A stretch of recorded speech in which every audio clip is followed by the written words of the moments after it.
So we all know, I think if you speak to pregnant women, they all know how important pregnancy is. But they don't really, at the moment, appreciate that the health of their baby can be determined by their health before pregnancy, by what they feed their baby after pregnancy. It's commonsensical when it's explained, but most people don't appreciate it yet. And so I think the concept of the DOHaD Society is to spread that message. And we try and spread that message right across the world. We've got members in 75 different countries at the moment. Quite a lot of them in sub-Saharan Africa, in Pakistan, in Bangladesh, where there's never been a more important time to try and get the message across that good nutrition, lack of disease in pregnancy, trying to get rid of infection, vaccination and so on is so important for the health of their child, not just immediately but the health of their child in later life. We now know that many diseases, common diseases like diabetes, obesity, hypertension, can be associated with those early life adverse events. So if a baby is born small, it's more likely to become diabetic in later life. If nutrition is poor in utero, particularly in relation to micronutrients, we know that the metabolism and the whole makeup of the child can be affected, particularly in relation to the brain and brain development. So people know pregnancy is important, people know early life is important. DOHaD is spreading that message across the world that we focused on this period, the first, say, 1,000 days of life, we could prevent so much disease in later life.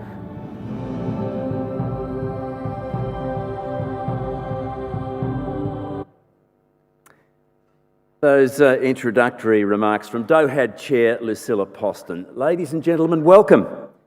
On behalf of the DOHaD Society, I'd like to acknowledge the traditional owners and custodians of these lands, particularly the Wurundjeri tribe of the Kulin Nation. It's on their ancestral lands that the Melbourne Convention and Exhibition Centre is built, and as we gather here tonight, we recognise the contribution of the oldest continuous culture in the world. We're proud of our connections with Australia's First Peoples and pay our respects to them, to their elders, past, present and emerging. My name is Ian Henderson. I'm the convener for tonight's public forum. Some of you may remember me as the voice of doom from ABC TV's 7 o'clock news. And I promise I'm a changed man now, and there'll be no doom-saying tonight, just a lively discussion of the latest research on adolescent health and the way forward to a brighter future. Nowadays, I've retired from mainstream journalism, and my real job is part of the support network for the newborn twins in our family. So, as I ponder their future and intergenerational legacy, I'll be following tonight's contributions with very great interest indeed. And there's some real food for thought there. The latest research around the world suggests all chronic health conditions, physical and mental, have their origins in early life. Most of that research has focused on the time between conception and 2 years of age, a period researchers refer to as the critical first 1,000 days. But we now know that adolescence from age 10 through to about 24 is also a critical window. Tonight, our aim is to hear from some of the experts and to listen to and engage with the voice of youth. And to make sure your voices are heard, we'll also be seeking your questions on adolescent mental health, Indigenous health and diet and exercise. All that in a moment, but first this message of encouragement, I suppose, from a great supporter of DOHaD, the British author and broadcaster, Dr. Michael Mosley.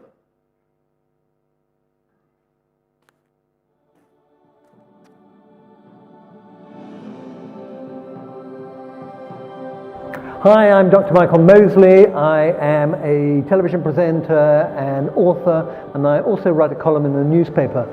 I'm probably best known for having invented a diet called the 5-2 diet.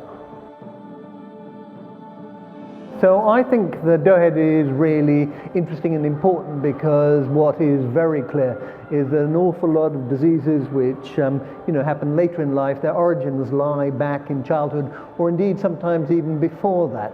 And so if you can identify some of these factors which begin in the first few years of life and then do something about it, well, that obviously makes huge sense.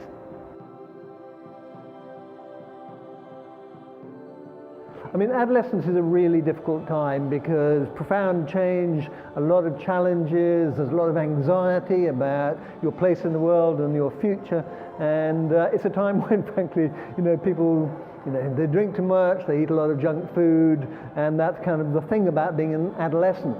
The trouble is that a lot of these behaviors can be quite destructive. So that eating a lot of junk food may feel great at the time, but it makes you kind of fattier, spottier, and there's emerging evidence that it also encourages anxiety and depression. So these are all reasons why it's actually a good idea to start looking at your diet even really quite early on in your life. Now, one of the really exciting things that's happened in the last few years is the emerging science of the microbiome. That's the 1 to 2 kilos of microbes that live in your gut. And for a long time, people thought it was a pretty boring area, but it turns out that, there are 100 trillion of them down there, at least 1,000 different species. It's like a giant rainforest down there in your gut. And these microbes are not just sort of passive, they're doing all sorts of things. We know, for example, they have a big influence on things like weight, but also on things like mental health. That, extraordinarily enough, they can send signals to your brain. They produce neurochemicals like dopamine, which can kind of make you feel better or make you feel worse. And similarly, they produce these agents which either encourage inflammation or discourage, dampen it down. And again, inflammation seems to be a very important thing when it comes to depression and anxiety. So we are just learning so much about the importance of what these little critters in the gut do. And you can influence them by what you eat, and I guess that's one of the other big understandings. I think one of the things that's really clear is the quality, the diversity of your gut bacteria is kind of getting worse and worse. And that's due to a whole range of reasons. It matters because just like, the planet, it's important that we have this huge diversity of living forms. And exactly like the rest of the planet, we're slowly wiping them out. Species are going extinct. So they're going extinct out there in the wild, but also going extinct in your gut. And that matters because an awful lot of these species which are going extinct are known as the old friends. They kind of evolved with us, and one of their roles, for example, is to dampen down the immune system. And if that doesn't happen, then you get things like asthma, eczema, and things like that. But they're also there to do things like, reduce inflammation to the brain. And so we're really dependent on old friends, and you need to nurture your old friends. Look after them, because once they're gone, they're gone. Okay, so the thing which I find, the reason I'm actually feeling very optimistic at this moment is that people are really beginning to understand that drugs are not going to save them. By drugs, I mean medication. Just going to your doctor and hoping your doctor is going to sort out your life by giving you a few more antibiotics or a few more pills. People realize that is not going to work, that you have to kind of take control over your own fate. And so, particularly in places like Australia, people are generally looking at ways of improving how they eat, what they eat, when they eat. There is a big drive to increase activity. There is a big realization that getting a decent amount of sleep every night is unbelievably important. And there is much greater emphasis on understanding the importance of stress, depression, anxiety, and things like that, particularly in adolescence. Because unless you can kind of sort those out, then it's very hard to sort the other things out. Because frankly, when I'm feeling down, the one thing I want is to reach for a nice donut or something like that. I know it isn't what I should be doing, but it's kind of what I feel like in that moment in time. So I do think the fact that, as I said, people are more openly talking about issues around mental health is a really, really good move. In order to keep in good physical and mental shape, it is important to keep your weight down, BMI of somewhere between 20 and 25. It's also important that you are as active as possible throughout the day and that you get a decent night's sleep. If you're a teenager, then you probably need at least 9 hours, which very few teenagers get. And if you're an adult, it's somewhere between 7 and 8 hours. I do think prioritizing sleep is really important. I hope you have an absolutely fabulous time, and I do think it's an absolutely brilliant cause.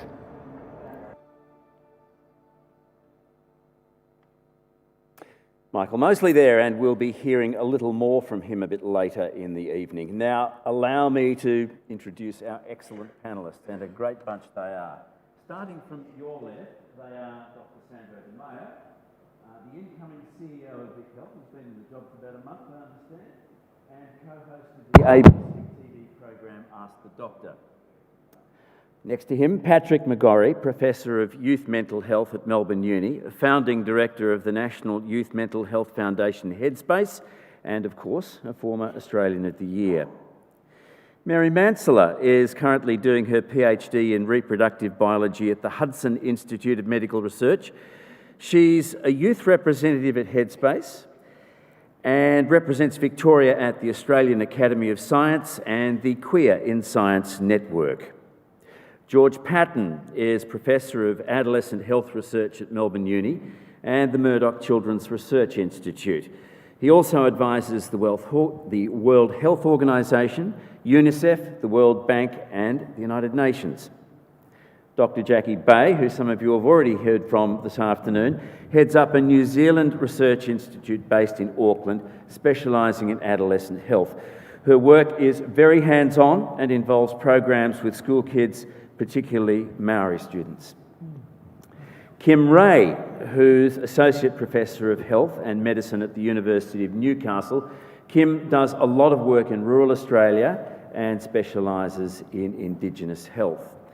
And lastly, but by no means leastly, Olivia Beasley, a Deakin Uni student who's currently Victoria's Youth Governor and is Youth Engagement Officer at the hearing disability organisation Expression Australia. Please make them welcome.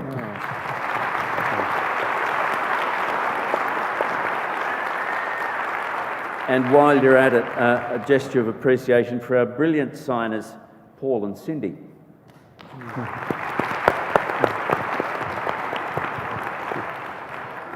Look, to get the ball rolling this evening, there'll be some questions directed to specific members of the panel, but panellists, we would like a freewheeling discussion tonight. So within the normal rules of courtesy, please feel free to butt in if you feel you have an illuminating point to make. No holds barred, but the Marquess of Queensberry rules do apply. And then, of course, there'll be an opportunity for you, our audience, to join in. You can either make your way to one of the 4 microphones on the floor here to ask your question live, or you can make your contribution online by following the directions on the screen to access the program Poll Everywhere. There we are. So if you're that way inclined, it's available to you. One final point on the rules of engagement. We do have a lot to fit in the next hour or so, and from time to time I may have to cut short our discussion to move things along.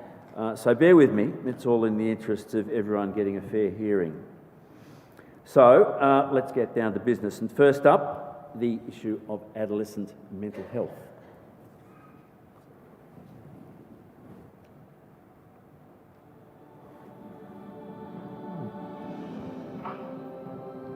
We have the largest generation of adolescents in human history sort of growing up in the world today. So we've come to understand this is a unique phase of brain development. It's a phase where many of those systems involved in emotion, emotional control, and engagement with the world develop. And that's really significant in terms of health. So if you actually think of adolescents as biologically programmed to engage with the world beyond their families, and in turn, how they engage with that world shapes every aspect of their development, shapes their identity, shapes their health, shapes the capabilities that they acquire during these years and take forward into adult life. So we've taken a recommendation here that we need to take a broader lens on adolescent health. That lens goes beyond health. it really goes to everything else that's happening in the lives of adolescents, including the schools which they're attending, the communities in which they're growing up, and the ever-changing world of media, including social media. Now, we believe if we can actually attend to the health and well-being of adolescents during these years, it will bring a triple dividend. It'll bring a dividend in terms of the capabilities an adolescent acquires during these years and takes forward into adulthood. That will have benefits for health, not just during adolescence, but right across the life course. And thirdly, this is the next generation to parent, and the health and capabilities they take into that most important role are determined during these adolescent years. This generation of adolescents and young adults can transform all our futures. There is no more pressing task in global health than ensuring they have the resources to do so.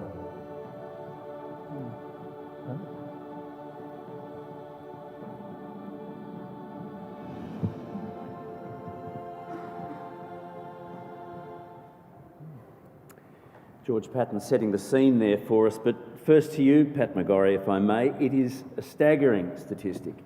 1 in every 4 young Australians experiences a mental health issue. Predominantly, what sorts of issues are we talking about here, and why are they sweeping up so many youngsters these days? Well, that's actually an underestimate.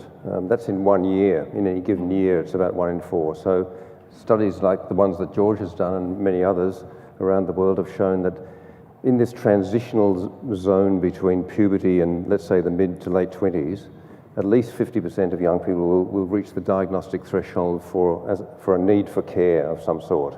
50%, it's staggering. Yeah, and you know, it's actually, there's a study in New Zealand, the Dunedin study. If you follow people a little bit longer, it's more like 80% of people will actually have some kind of need for mental health care during that period. Not surprising. Almost everybody during that period of time will have seen doctors or health professionals for physical health problems, so why should we expect that we wouldn't have the same needs for mental health care? What sorts of mental health issues are we talking about here? Okay, well, when we were talking beforehand, I told you that last Saturday I spent the day working in Headspace in Glenroy, and I saw about 9 or 10 young people during the course of the day. It was a very broad range of problems, and we see people in the very early stages of problems, and it usually begins with anxiety or maybe a little bit of depression mixed in over time. It's like an emerging cascade of distress which goes in different directions and can end up with various labels like psychosis or anorexia, but usually these things are complex mixtures. The young people have not read the textbooks, and so they don't fit into our neat little categorizations, but they definitely have distress, they seek help, they need special types of care. Integrated youth health care is what we've developed to meet those needs. Well, George Patton, if I can bring you in here, you said in your introductory video there that there was no more important task than equipping young people to deal with their mental health challenges.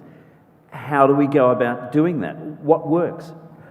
Well, Pat has led some terrific work about how we provide health services, mental health services to young people.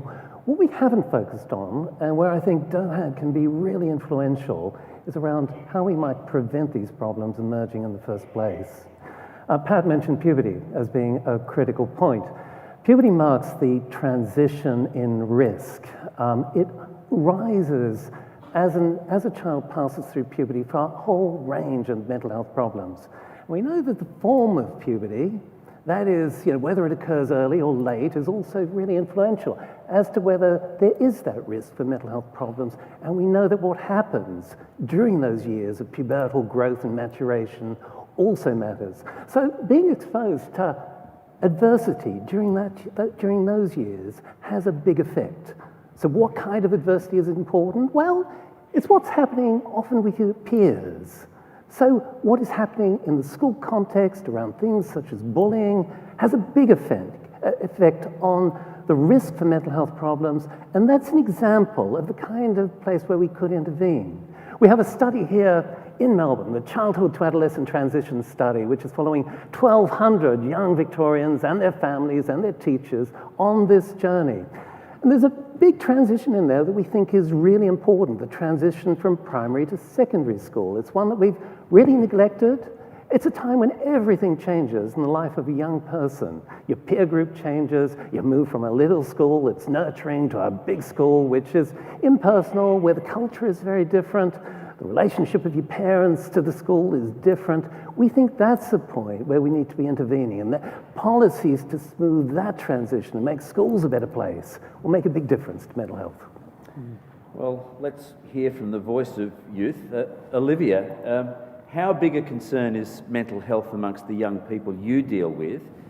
And what are we doing well and not so well in attempting to support them? Right now, there are many young people who are telling their story, what's happening to them. I have this problem, or they're being told you may have this problem, but young people are not getting the solutions. That's what's missing. So we know what's happening and how we can solve that problem, but we're now trying to address it from happening in the first place. So there's a lack of solutions. Many young people feel they're thrown, like you said early on, the transition between primary school and secondary school. That time of transition is difficult in terms of preparing for those things that happen in life. People don't have a crystal ball, they don't know what's going to happen in their future life, but looking at prevention strategies. Many young people just don't have enough education as well, or resilience to present themselves to those situations of life where they can prevent those things happening. I'd like to build on that. People who are deaf in particular don't have a lot of access to that information that is available in the mainstream, so they're at higher risk of incidents of mental health, either at that point in time or in their future life. They're able to assimilate that information. As I said, really, for me, it's the lack of solutions. And also psychology services, counselling for people who are deaf, not having access to those in their first language, therefore having to have them mediated by interpreters. What is working well is that there's so much awareness out there. There's a lot more awareness. It's okay for this, it's okay for that, compared to the non-digital era. In this digital era and social media era, there's so much information awareness raising, but it's the solutions. That's what I find is missing now. So there's lots of information out there, but what can young people do? Mary, if I can bring you in here, you yourself have been there, haven't you? What helped you in your battle against depression? Yes, so in 2014, I was hospitalized for almost 6 months at a youth psychiatric ward, suffering from my first episode of depression. It was horrific. I withdrew from my studies, I withdrew from society, and I crawled into a really dark place. I didn't quite understand what was happening. I think in part there was a self-stigma. I couldn't quite understand why I would feel certain ways, or why I couldn't connect, or why the world seemed to no longer make sense. And what helped for me being in that space was the education and also feeling connected at a really foundational level with my friends, with my family, with my mental health professionals, with the allied health, going really back to basics to try and understand what was happening to my mind, what was happening to my body, how there were things happening neurochemically that I couldn't quite control, and needing to address that first in combination with therapy. And those two together saved my life. Yeah. Sandro, you'll soon be up to your eyeballs in policy positions at Big Health. How do you see the priorities in this area? It's a great question. And I just want to start by saying how much I appreciate the way Professor McGorry sort of introduced the issue. And I think there's still a big issue that we have in society around stigma of mental illness and mental health, and describing it that way that, you know, by the time we're in our 30s, you would expect to have confronted some sort of physical health issue. So why wouldn't you expect to have had some sort of mental health challenge along the way as well? And I think that normalising framing is really, really clever and helpful. Certainly there are some important things going on in Victoria at the moment, the Mental Health Commission being one that we hope will give, and we think will give us some really helpful insights as Vic Health into how we can expand our programs into mental health prevention for young people. I think we're still trying to work out, you know, what those specifically are for us, and a month into the job, I'm certainly asking those questions myself. But I think my interest is also in how do we integrate mental health prevention into some of the other prevention spaces that we know are so linked to the risks of mental, or of mental health in general. So looking at, nutrition programming, looking at physical activity. We have a lot of investment, a lot of footprint in sporting clubs across the country. So we're looking at how do we make sure that sporting clubs that are normative in many particularly regional settings are important stages for those difficult conversations, are normalising mental illness, but also having conversations about mental health. And then we're also looking at, for example, how we can build resilience in young people. So, what are the apps and the programs that are currently being utilised that a lot of people are paying a lot of money to do? Which of them have evidence? Which of them can we support to build evidence to make sure they're actually evidence-based, and that young people, when they are deciding to take steps to get help, are getting the help that's actually going to be useful? I'll just throw a general one out there and see who picks it up. How do we be more proactive rather than reactive to the whole issue of adolescent mental health? Could I jump in? Yep. Because I think it's great to have this spectrum of proactivity, if I can put it that way. We're talking about prevention where we can, and what's the next best thing to prevention? That's early intervention. And the whole mental health system, Sandra just alluded to the fact we've got a Royal Commission in Victoria, the state that we're in here, which has been set up because of the collapse of the public mental health system and so people get late treatment if they get treatment at all. And so proactivity is incredibly important across the board. And so that if you think about the stages of mental ill health from zero, when people are well, but maybe at risk in certain ways that Sandra and George have been talking about, then stage one, when it's the very early signs and when you've got the chance to really nip it in the bud, if you intervene early with effective evidence-based treatments. And then, I suppose, proportional treatment after that, which Mary was talking about. And I loved Olivia's comments about solutions. There's a lot of mapping and description and not much solution-based intervention work going on. Okay, well, look, let's throw it open to you guys out there. Does anyone have a question for our panel on the issue of adolescent mental health?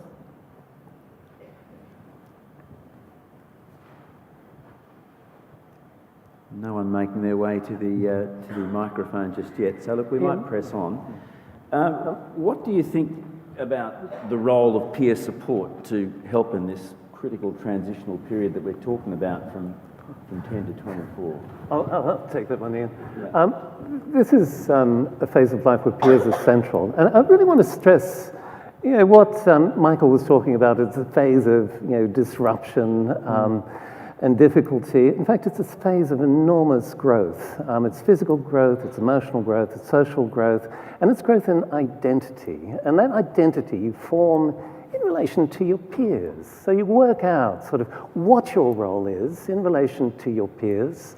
And that's an identity often you take forward into sort of later life. There's a famous sociologist called Erving Goffman who wrote about identity, and he sort of wrote about the face that you adopt during this phase of life is an identity that you take forward into later life. It becomes, your mask becomes the face, as it were. So it's crucially important in terms of the peer group being the sounding board for who you are and the skills that you develop. So peer programs are likely to be sort of really important at this point in life. Okay, we do have a question from the floor now. I think over on my left here, if you'd like to take the microphone.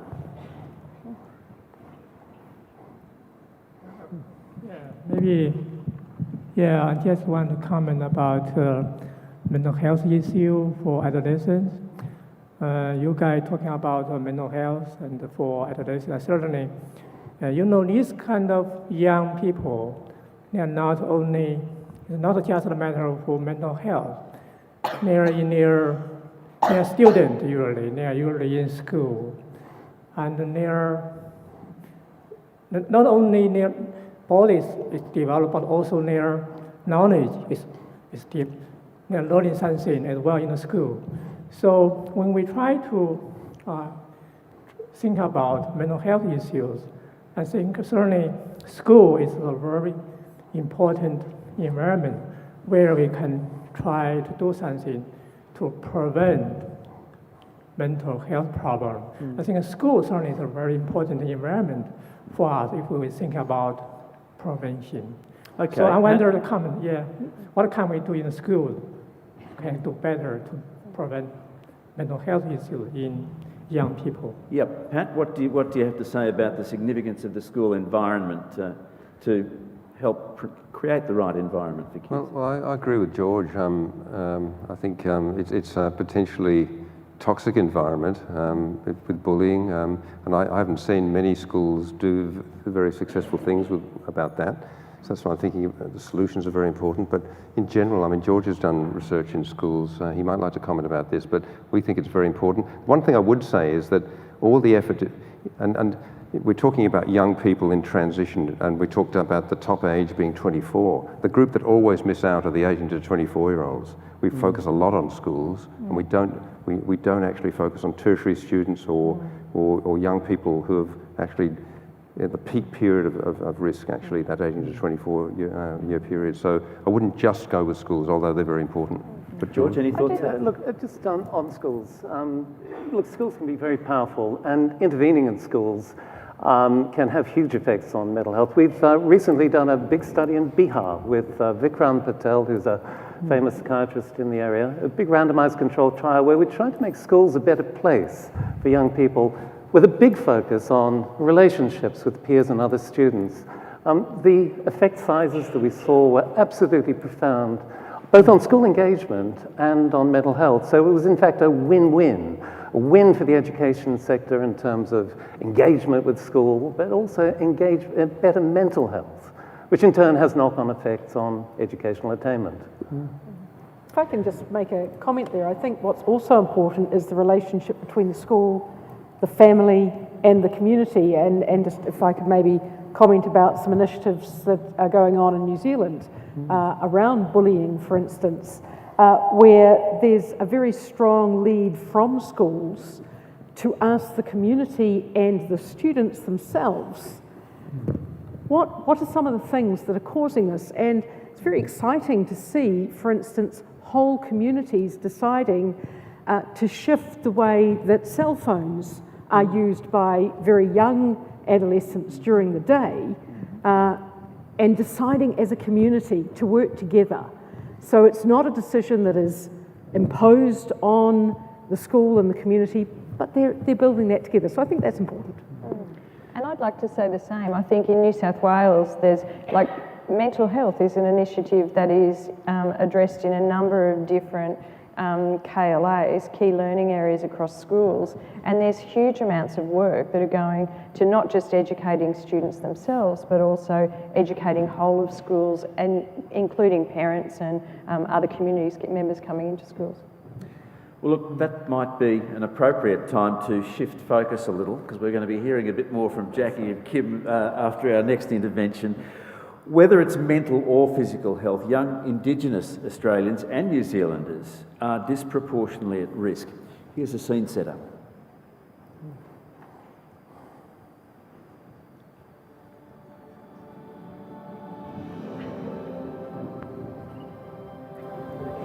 Hi there, I'm Kim Ray. I'm the Director of the Gomeroi Guingal Program from the University of Newcastle, and I'm very lucky to work with Indigenous women and their children. So we're working with Indigenous communities to try and build health education, mainly because Indigenous communities are at high risk of having poor health outcomes, and changing health behaviour is really challenging. We all know that. So you can't change your health behaviour if you don't understand why you should be changing your health behaviour. And that's happening through a mixture of the arts, culture and education. So this is about both bringing the understanding of what the health needs are, as well as the health education. So linking the two things together, I guess. Particularly as a health scientist, I think that we all need new approaches to improving health. We've got more disease in the world than we've ever had before. So new approaches are absolutely vital for us moving forward as a population. I love at University of Newcastle that they have such a huge history of engaging with Indigenous students. We've got more Indigenous graduates than I think any other university in the country. University of Newcastle graduated more PhDs from Indigenous students than any other university in the country in the last 12 months, and that is an absolutely history we can be proud of.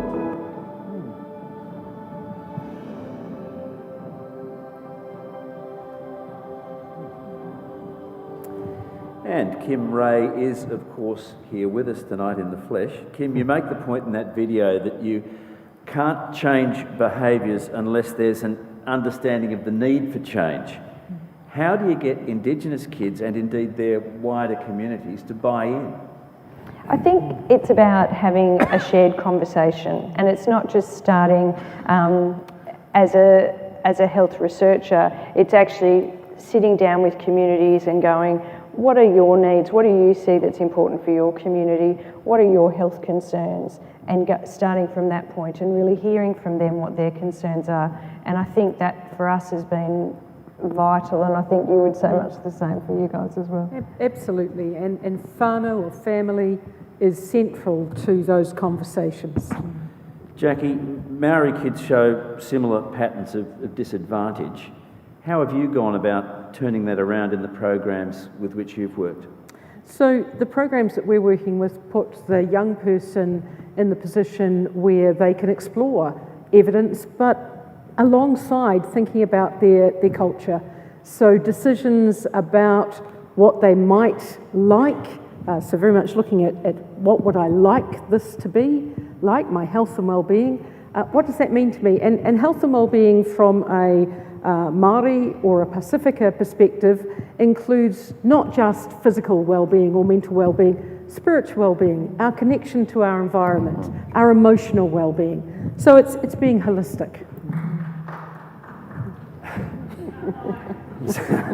Well, I think we'd all agree with that. It's not just a micro problem, is it? It's a macro problem. There needs to be a broad functioning acceptance of cultural base. Is that sort of what we're saying here?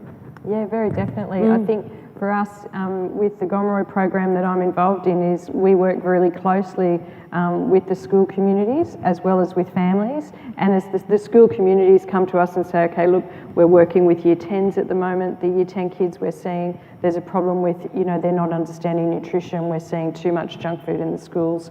How can you help us with it? And we then we combine the use of arts.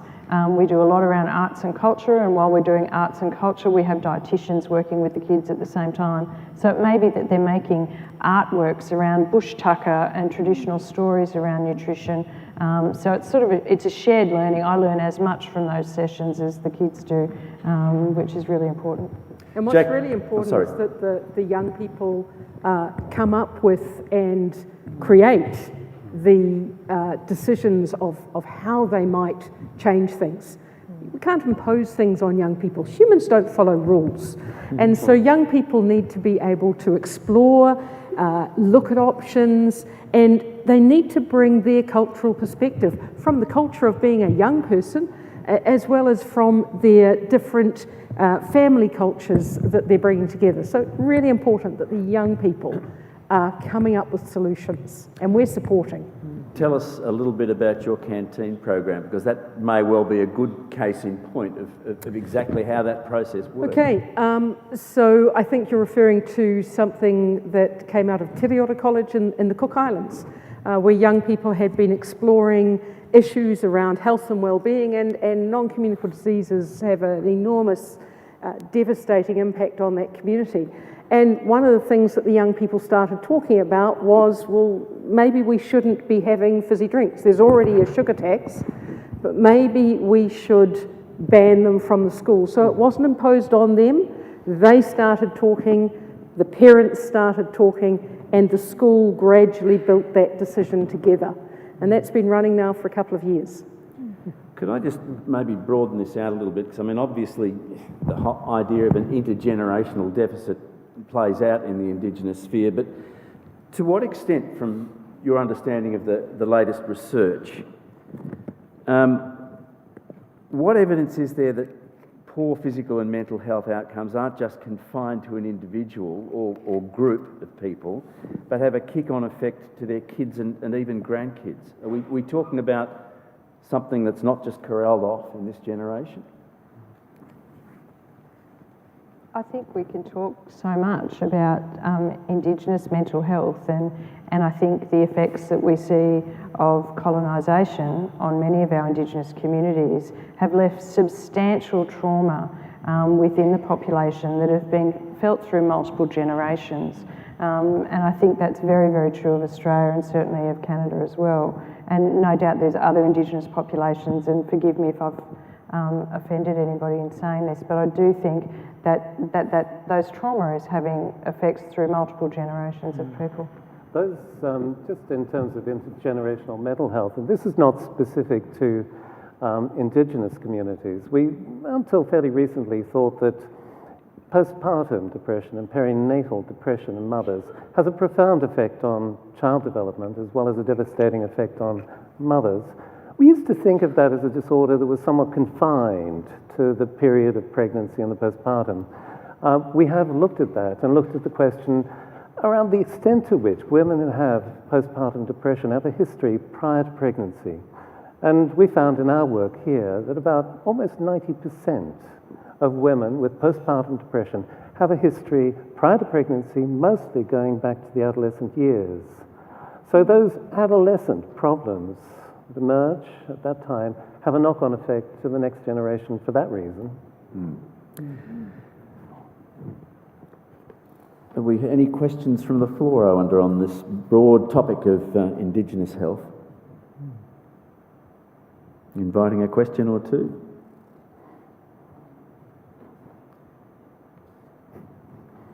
Okay, well, look, we'll press on. Pat McGorry, what do you think are the best strategies for improving Indigenous mental health? Have you explored that area at all? Or? Yeah,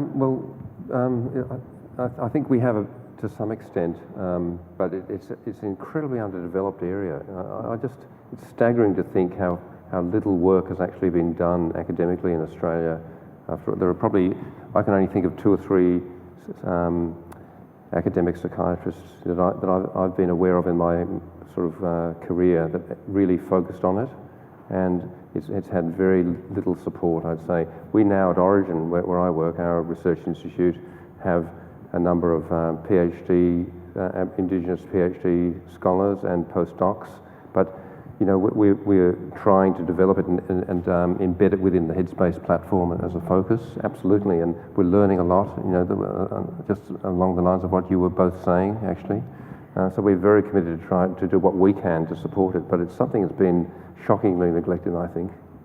Sandro De Mayo, is this an area that Vic Health is going to have something to say about down the track? Or? Yeah, I think it is. I think the challenge for us in the public health space, if you go right down, or right up the sort of causality chain, eventually for all of these diseases, you end up at the sort of same group of factors. You know, there are some that are specific to mental health as you move down, but diet, physical activity, alcohol plays a role, the intergenerational nature of those factors, as well as then the effect that they have on biology, and with biology, then you throw in genetics, and so those are really the fundamentals for most of the what we call non-communicable diseases, including mental illness or mental health. And I suppose probably for the, I'm trying to reflect on why mental health has often been the poor cousin of the within the prevention space. If you look globally, the big focus we've had over the last 10 years of trying to address diseases like heart disease and diabetes, we've often left mental health off the agenda. And I think in part it's because there is still a confusion among policymakers of what are the effective interventions for very early prevention, or those same interventions are in fact the same interventions that you would be implementing for other diseases like diabetes and heart disease. So improvements in, as I say, diet, physical activity. And I think there is still actually some work to really characterise what are the effective early prevention methods that we can be implementing in populations. And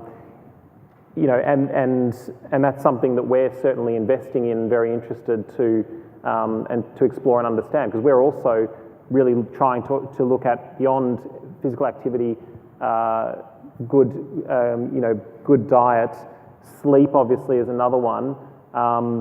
These broad brush interventions, these broad brush recommendations, what are things that we can do specifically, and then what platforms can we use that maybe young people are more exposed to, like technology? And that's really where, I think Headspace has been a world leader in many ways. Just to support what Sandra, if I could just jump in for a second, Ian.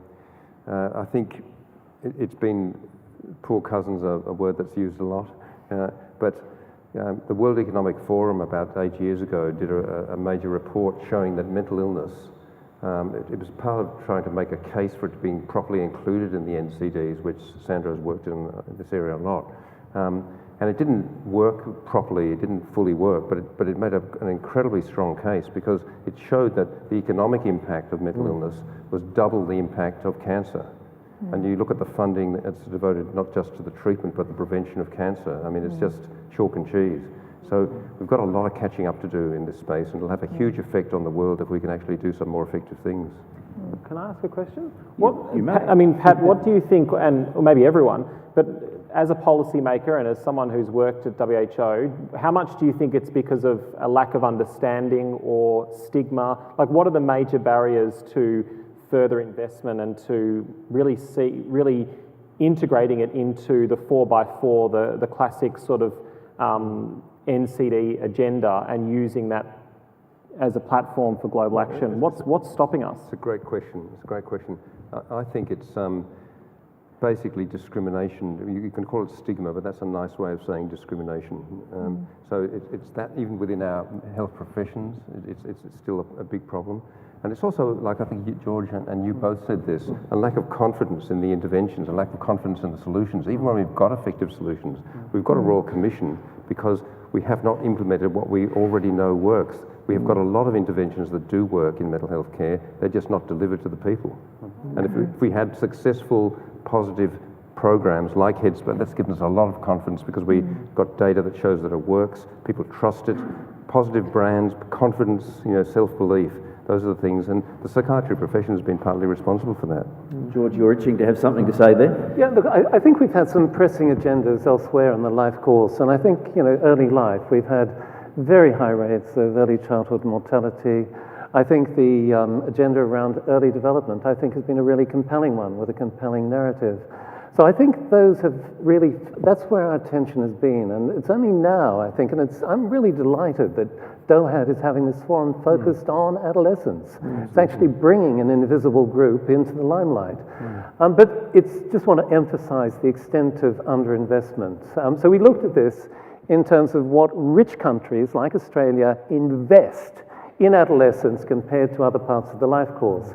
So in low-income countries, adolescents make up 30% of the population, carry 13% of the disease burden, and they get 1.6% of developmental assistance for health. And almost all of that goes to sexual and reproductive health and HIV. Nothing to mental health, nothing to nutrition, nothing to injury.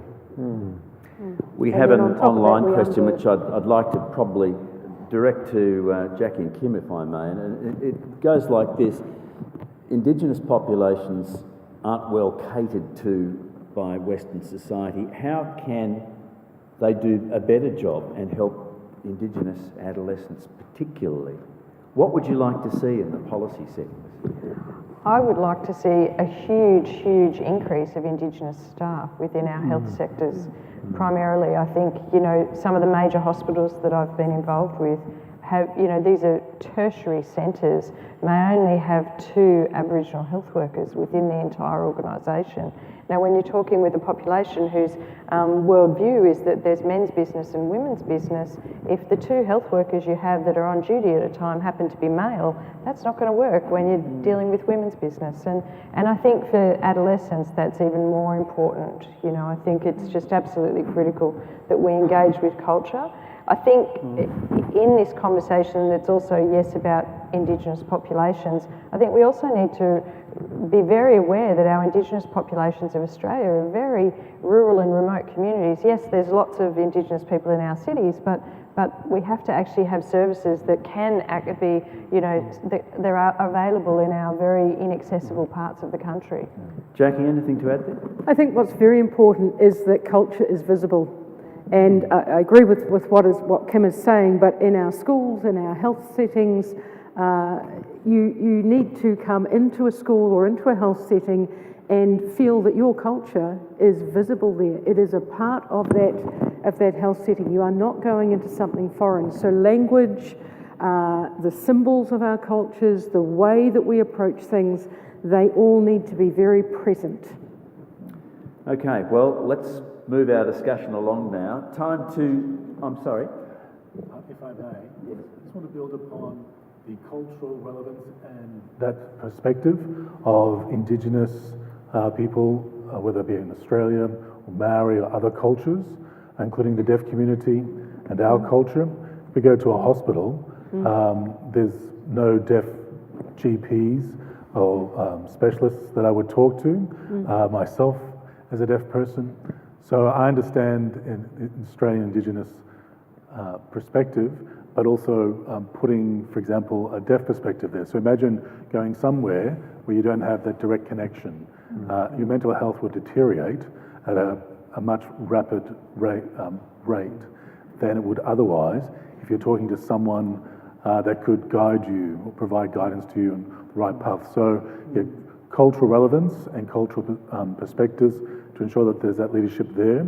I believe that will assist people in their mental health recovery, because if I'm trying to get information from a person who's not deaf, talking to me in language that I don't fully access, don't fully understand, it's just not going to work.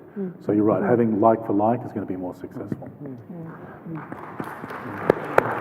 My apologies for talking over you there, Olivia. My Auslan should be a little better, shouldn't it? Ian, I wonder if I could just come in here. I think we can learn from other places. I was recently in Norway, in Tromsø, which is right up in the north. This is the heart of Sami land. And I was really surprised to learn that Sami children and adolescents, on pretty much every indicator of health and development, are doing as well as the non-Indigenous populations of Norway and Sweden. And I asked, well, how did this come about? And their explanation was that over sort of decades, there had been supportive investments made, but they've been empowering investments in self-determination. So there's a Sami parliament in Norway. It's right up in the north, and it has responsibility for all aspects of rearing of children, their health, their education, their cultural development, and it really seems to have worked. And I think that's the kind of policy that we can learn from. A lot of work to do there, George, I think. Yes. But it's interesting though, Ian, how the common theme across multiple success stories has been participatory approaches, empowering participatory approaches. So whether it's, marginalised communities, whether it's in communities we've ignored for generations, or whether it's young people, another community we've ignored for generations, it's actually about giving them a voice and allowing them to determine their own future. And then suddenly some of these other challenges that they're facing, are at least alleviated, if not solved. And so I think that's a really important thing to take away, is involving young people in a meaningful way, not in a token way, but actually giving them the choice and the power to find and determine and implement solutions could be a valid sort of takeaway message from today and for all of us. That's been a key success ingredient with youth mental health reform, giving the young people not a voice, like a major voice in large numbers in the design and operation of services. Totally agree. Very good. We have another question from the floor, if you'd like to move to the microphone. Hello, my name's Sophia. I'm from the UK. Thank you so much for a great conversation so far. I just wanted to ask the panel, what do you think? How could we lower the threshold for young people themselves to join in on this kind of conversation? As Jackie said, to have their voices heard and suggest some potential solutions to things. Thank you. Well, I think probably our younger panellists could take up that one first off. Olivia? Oh, you go ahead. Well, events like this, involving us in conversations like this, we are experts by experience. We exist in this generation, and we have insights that other generations may not, because we're living in the thick of it. And really listening to us and respecting to our insights. Headspace does a great job, as well as Origin, as really partnering up with us at every step of the process to make sure that young voices are heard, young voices are integrated, young voices are very much at the forefront of the revolution that they're bringing forward.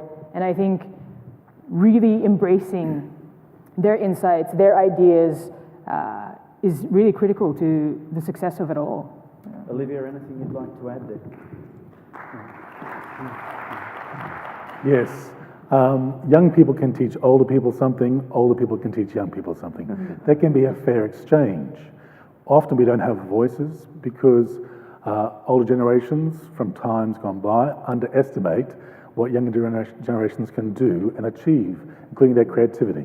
So this is a wonderful event here. I really appreciate the opportunity to be on this panel, to have a voice, to be able to share what my generation wants to share with this panel and this audience. So there are so many wonderful models, like, for example, the YMCA Young CEO program, which brings young people to people who are in a different generation, providing different opinions to hear what younger people are thinking about today, to then embed those thoughts and opinions into processes. So not consultations, we don't want consultations, we're involved in co-designing processes for and with young people.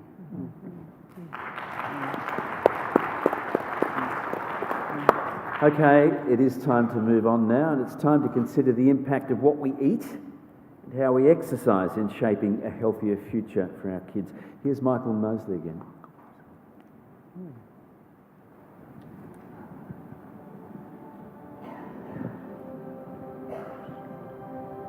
So, I mean, exercise is one of those things we all know we should do, but we don't really do. I kind of like to think of it more like activity. How can you just build more activity into your life? I mean, one of the best things you can do is, go out for a stroll in the early morning light. That helps reset your internal clock and means you'll sleep better. If you like sport, that is fantastic. But there are an awful lot of people who don't like sport. They're not sporty. Maybe they're a bit overweight. Maybe they're ashamed of their bodies. Maybe they just don't like doing team activities.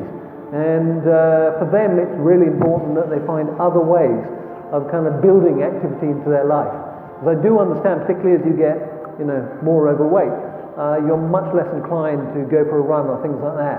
So in a way, you have to kind of sort that out. But without doubt, becoming more active is good for anxiety, it's good for depression, it's good for sleep, it's good for kind of, keeping your weight down a bit.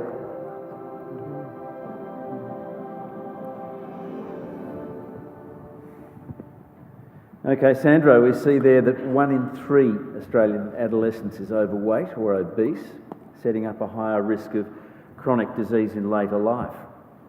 As a policymaker, what do you do about it? Well, as a doctor, which is where I started my life, working in some remote communities, but also at one of Melbourne's biggest hospitals, the Alfred Hospital down the road, I noticed that we were seeing increasing rates of overweight and obesity, and also diet-related diseases like fatty liver disease, heart disease in younger and younger people, and was then shocked when I started to work in other countries around the world and realised that in Mongolia and Sri Lanka and Cambodia, they were actually struggling from the same diseases in the same earlier parts of life. So first of all, this is not just a challenge that we face here in Australia, it's a challenge that actually the entire planet faces. There's no country in the world where child obesity is not currently skyrocketing, and there's no country in the world that has managed to curb the rates of child obesity. We will not hit our 2025 or 2030 global targets.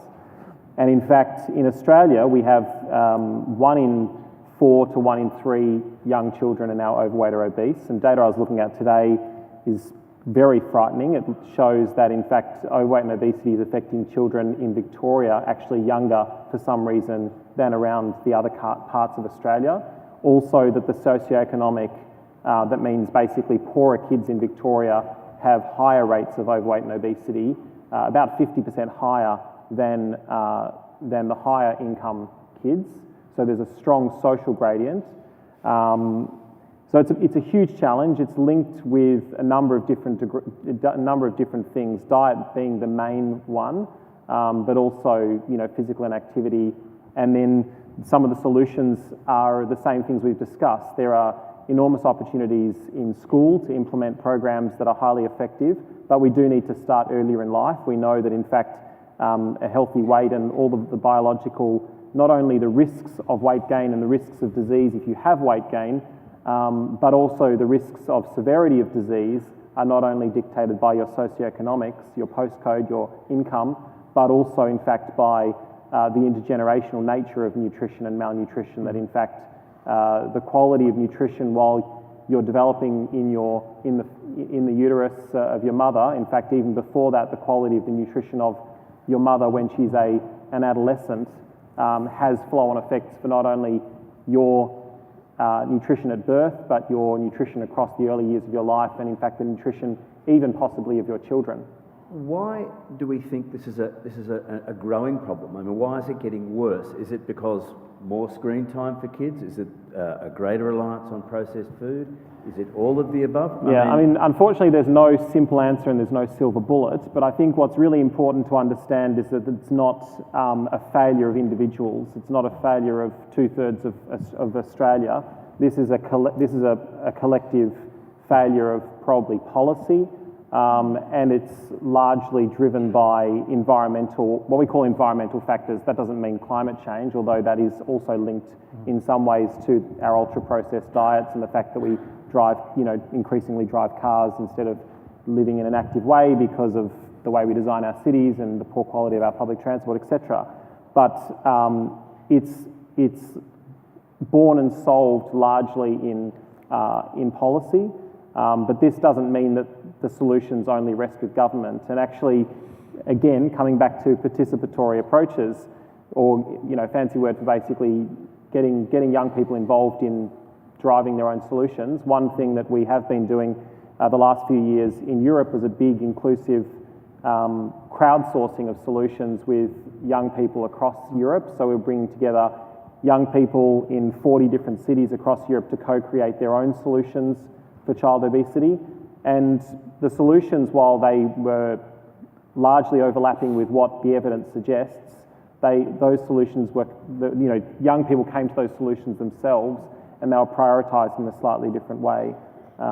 So it's a mix of different, there are multiple things that are causing this dramatic increase, but it doesn't rest, while there are issues around stigma, the blame doesn't rest with individuals, the blame rests with critical things, again, that we know we can do, but we're not doing as a society and as governments. Olivia and Mary, can I bring you in here? I mean, finger wagging about junk food and lack of exercise doesn't seem to help, does it?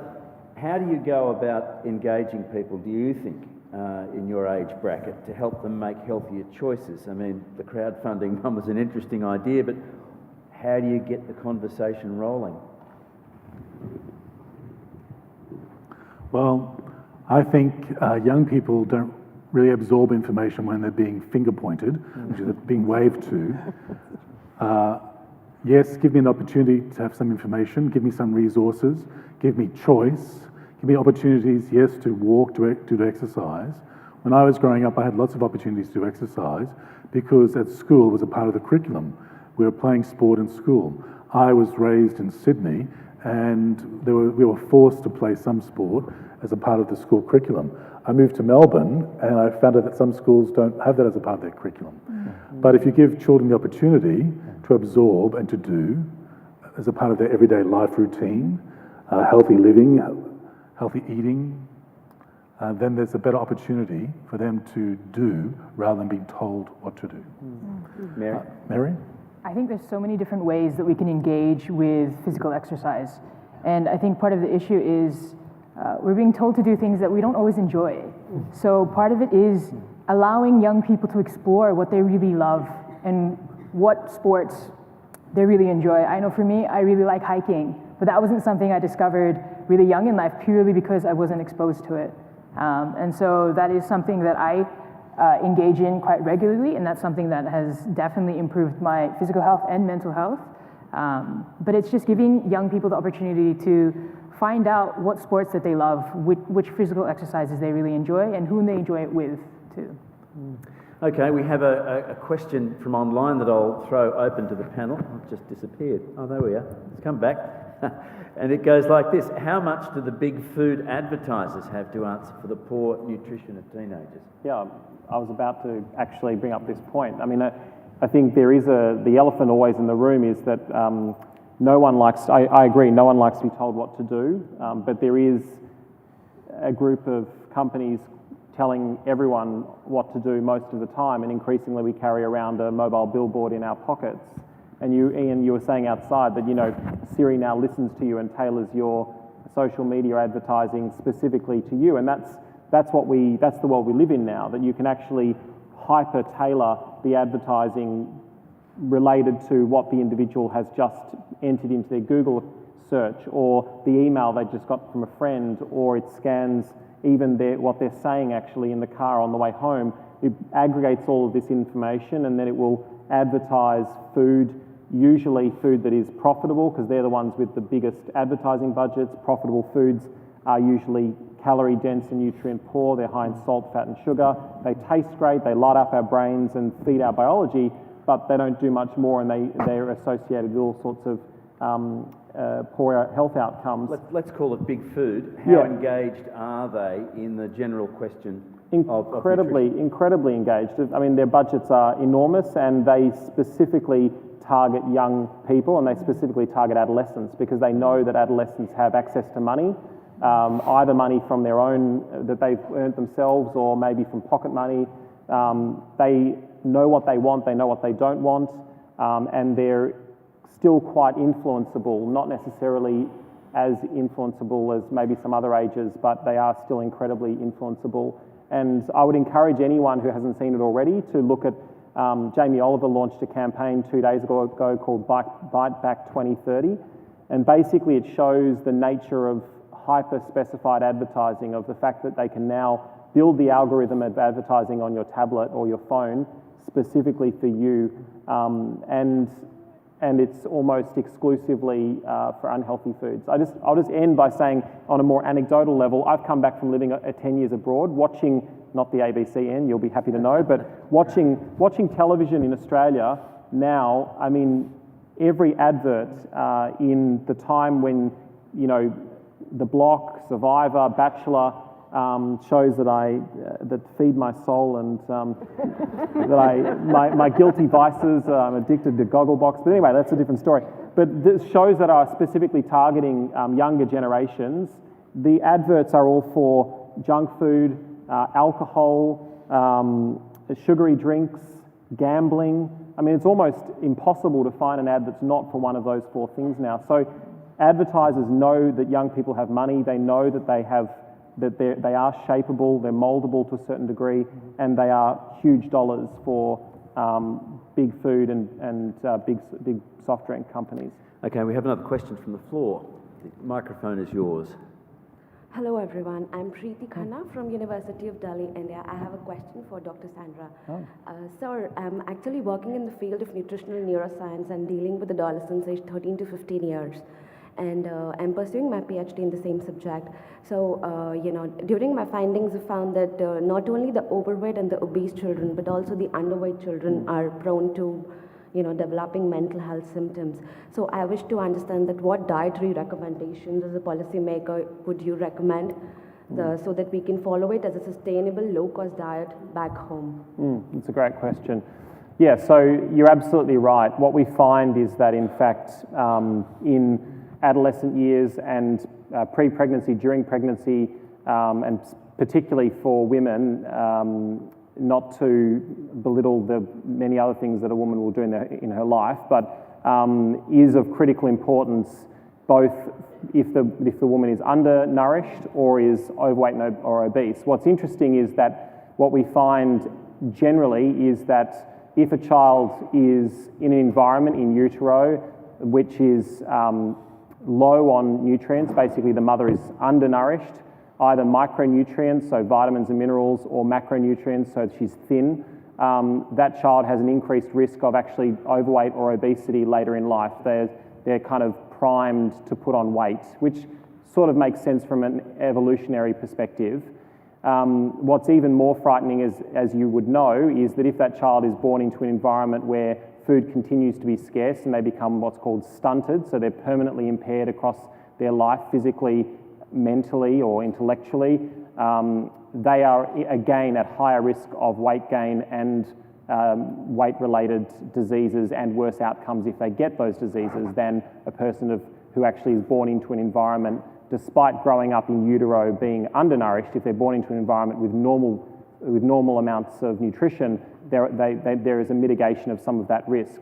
What we also see is that if the children are born into life and they put on weight too rapidly, that also seems to increase their risk of long-term chronic disease. And then the opposite. So if a mother is overweight or has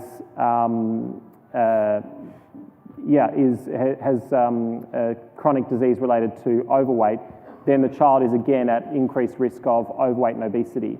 And this explains some of why we're seeing such an enormous increase in child obesity and also chronic disease at lower BMIs in many developing economies around the world. The good news is that at the empirical level, the diet that we would recommend to women is very similar, or regardless of where they are in the world. That's not to say everyone should eat the same food, but it's to say, that needs to be culturally applied and changed depending on the season and the local food that's available. But in general, it's the same sort of diet, which is the recommended diet of WHO. It's rich in fruits and vegetables, which are almost universally under-consumed around the world in every population. But it's also the important things like healthy fats and key micronutrients. We still have a huge challenge globally with anemia.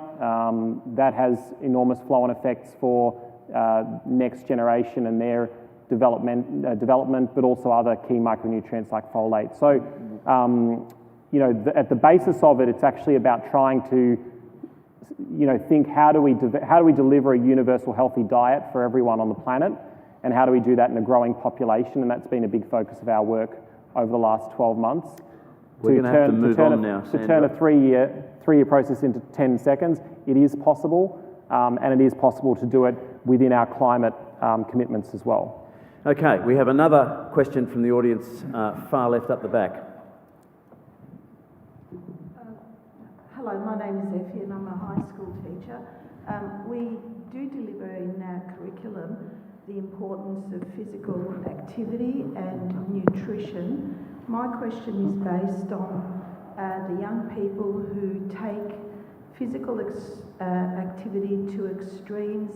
They start to normalise exercise and it does become a bit obsessive compulsive that could lead to long-term physical ailments. At what point can we intervene to prevent problems with excessive physical activity? Because we're normalising, they're feeling really good with all the happy chemicals that they're trying to get through their physical activity, but at the same time we are seeing that there are some young people who become obsessive compulsive.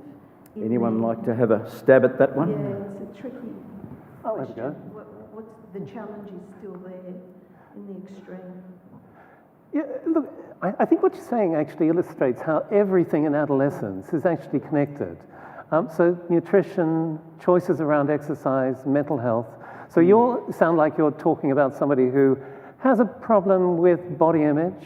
Now, body image is driven by some of those media influences that we've actually been talking about. And clearly this is a young person who has taken exercise to excess and is verging on anorexia nervosa. So to the extent that that behavior is disrupting that young person's relationships with family, relationships with peers, engagement with education, causing prominent weight loss, those are the points at which you'd be wanting to intervene. But I think it illustrates, really the extent to which something like nutrition, exercise, mental health are intimately linked. And many of the choices that young people make about food, are going to be driven by body image, particularly for girls. And I think those social norms are something that we probably haven't really addressed enough in the adolescent years. If I could just stay with this for a moment, exercise in girls is something where it's the opposite problem. So if you look at girls at the age of 10, 80% are engaged in some formal sport, organised exercise. By the age of 17, 20%. And a huge decline in physical activity at that time. And I was talking to Jenny Klugman, who was a visitor at Vic Health a few years ago. She's a gender expert at the World Bank, and she challenged me, and she said, well, the reason is obvious, you know. If you look at the newspaper, how many images of girls and women exercising do you see compared to males? And I guesstimated it was about the time the women's AFL was starting, and I thought I'd been seeing a lot more female images in the papers. And I said 20%. She said, not even close.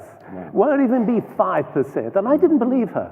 I actually went back and I looked at the newspapers for the next 10 days, and she was right. It wasn't even 5%. Mary, how does this all ring with you? Is it? Absolutely. I think part of the issue is our generation now, we're constantly being bombarded by information about how we're supposed to look, what we're supposed to achieve in really unhealthy ways. I mean, Instagram itself is just a photo, and you're supposed to idealize these people and aim for this thing, but the reality is you don't understand the process that is going behind it. And to add to your question, your student is immersed in this. In your school, you may have other students who are competing for exactly that, body image, trying to establish yourself as someone who is physically attractive according to social norms. And part of our problem is we praise that process. When someone loses weight, we say things like, you look so much better. But then it can go to an extreme where they're doing that to really unhealthy extremes. And we're still praising that because we don't understand the process behind it. We don't understand that they're skipping meals. We don't understand that their relationship with food is now really altered and really unhealthy because all we're focused on is the end product. And having those conversations, and your awareness alone is an important step in that. But I think it's also important to have those conversations about how going to those extremes are just as unhealthy as sticking to the other end of the spectrum. Yeah.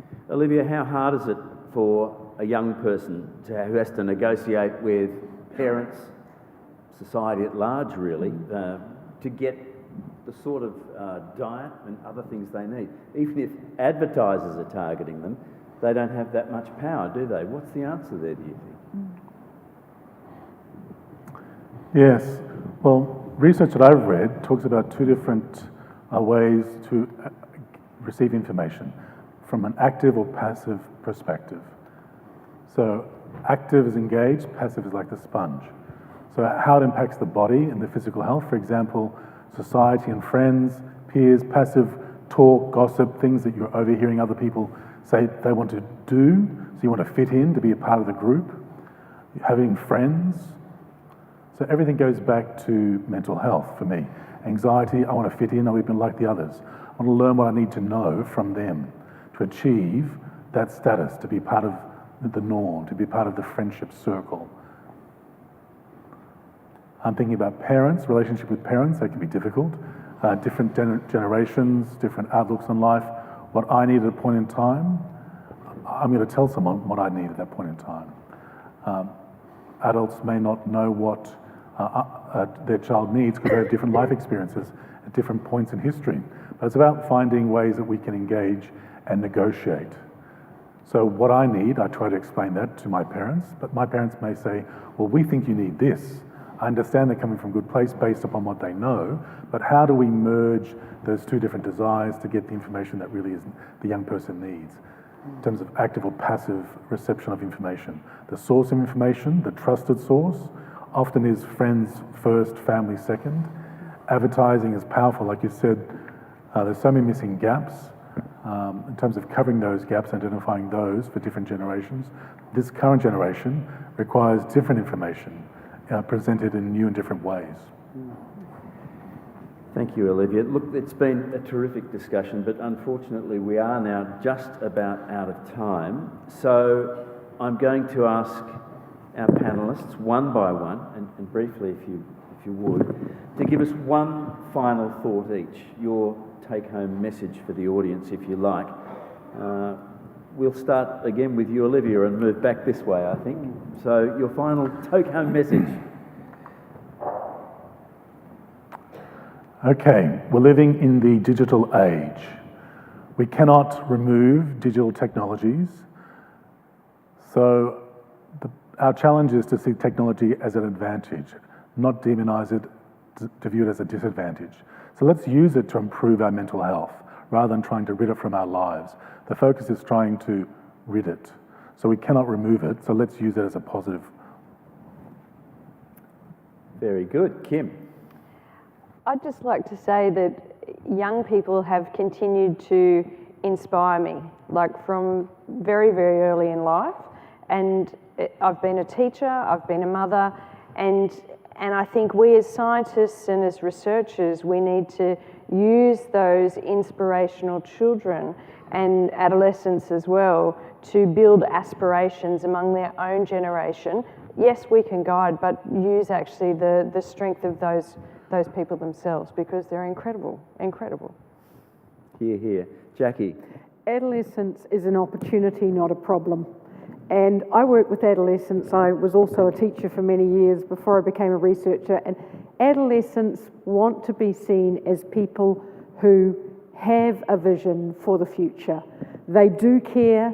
They do want to get involved. We need to listen to their voices, and we need to give them voices and not see them as a problem.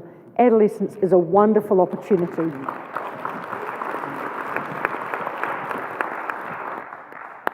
There, George, top that. Well, yeah, that's tough. I agree. Look, we live on an aging planet where the resources, financial, political, actually lie with my generation, and yet the problems that we face are actually going to have to be solved by this generation as individuals and collectives. So I think my message is we need a different kind of intergenerational contract with this younger generation, one that provides the resources that they need and the opportunities that they need to solve these problems. Mary, that was a very passionate clap there. I think you really did hit a note. Mary, yours? Yeah, so since 2014, so since my first experience with mental illness, over 1,000 young Australians have died from suicide. Over 1,000 young Australians, these young lives, that is far too many. One is far too many. And this generation must change that. And so we must engage, empower, and educate our young people to be the leaders for our next generation. This is our future, and we have the capacity to do that. We just need your help.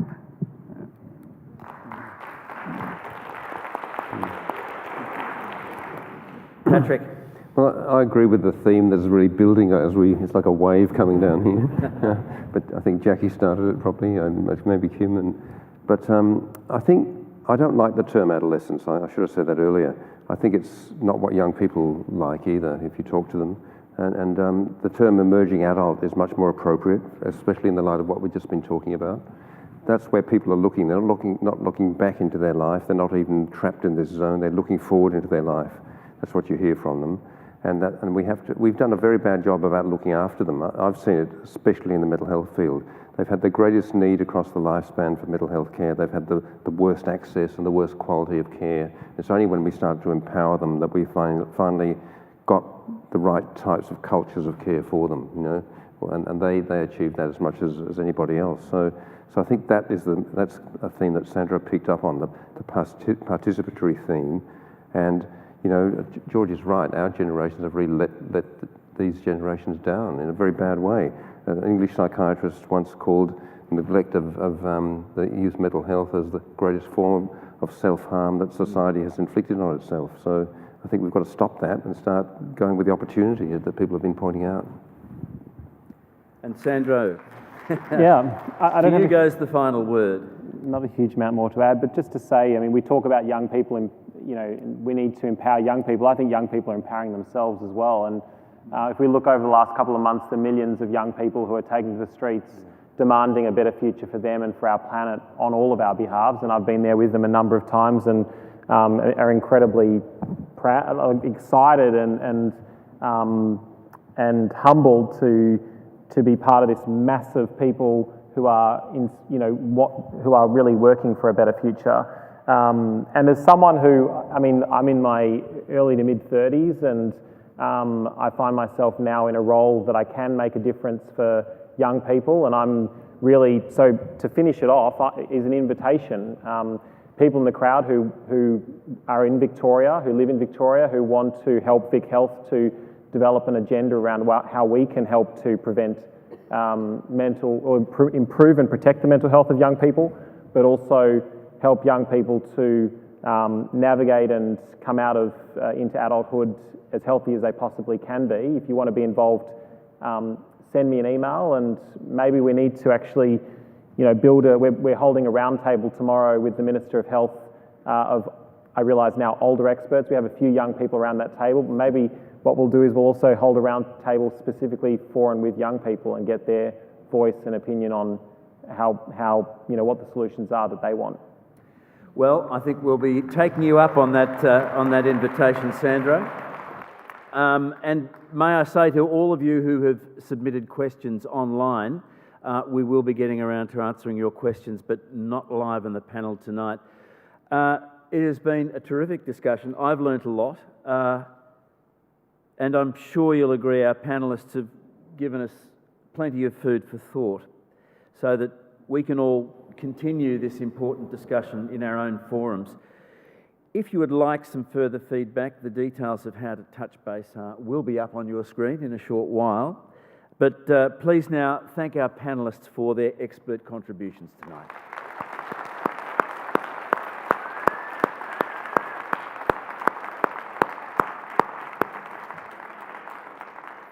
We have one favour to ask of you. If I could have that question up again, please. Before we leave you and we leave this topic, we would like you all to indicate via the online poll where you think we should be heading next on this discussion. We'll distill your answers and make sure we get them back to you. For now, thank you for your attention tonight. I wish you all a happy and healthy future and a very good night.